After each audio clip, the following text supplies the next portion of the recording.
ഒരു ഭക്തനായ മനുഷ്യന് സ്വർഗത്തെയും നരകത്തെയും കുറിച്ച് സംശയം. എന്താണ് ഇത് രണ്ടും തമ്മിലുള്ള വ്യത്യാസം? ദൈവം ആ മനുഷ്യൻ്റെ സംശയം മാറ്റാൻ തന്നെ തീരുമാനിച്ചു.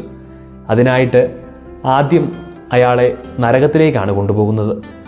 നരകത്തിൽ ഒരു അടച്ചിട്ട മുറിയിൽ അവർ പ്രവേശിക്കുകയാണ്.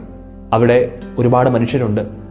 ആ മുറിയുടെ ഒത്ത നടുവിലായിട്ട് നല്ല ചൂടുള്ള ഒരു പാത്രത്തിൽ അല്പം പാൽപ്പായസം വെച്ചിട്ടുണ്ട്. ആ മനുഷ്യരുടെ കരങ്ങളൊക്കെ ബന്ധിച്ച് അവരുടെ കൈത്തണ്ടയിൽ ഒരു സ്പൂണും വെച്ച് കെട്ടിയാണ് അവരെ അവിടെ നിർത്തിയിരിക്കുന്നത്. അവരോട് ആ പാൽപ്പായസം കുടിച്ചോളാൻ പറയുകയാണ്. പക്ഷേ അവർക്ക് ആ പാൽപ്പായസം കുടിക്കാൻ സാധിക്കുകയില്ല. കാരണം അവരുടെ കൈകൾ ബന്ധിച്ചിരിക്കുകയാണ്. അതിനാൽ അവർക്ക് നല്ല ദേഷ്യമുണ്ട്.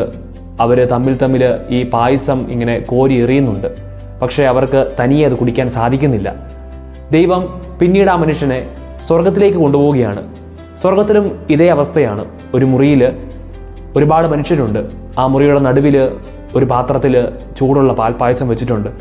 ആ മനുഷ്യരുടെ കരവും ബന്ധിച്ചിട്ടുണ്ട്. അവരോടും പാൽപ്പായസം കുടിച്ചോളാൻ പറയുകയാണ്. എന്നാൽ അവിടെ വ്യത്യസ്തമായിട്ട് അവർ തമ്മിൽ ഈ പായസം കോരി കൊടുക്കുകയാണ്. അവർക്കറിയാം ബന്ധിച്ച കരങ്ങളാൽ തങ്ങൾക്ക് തനിയെ കുടിക്കാൻ സാധിക്കുകയില്ലെന്ന്. അതിനാൽ അവർ കോരിക്കൊടുക്കുകയാണ്. ദൈവം ആ മനുഷ്യനോട് ചോദിച്ചു, നീ ഇതിൽ നിന്ന് എന്ത് വ്യത്യാസമാണ് കാണുന്നത്?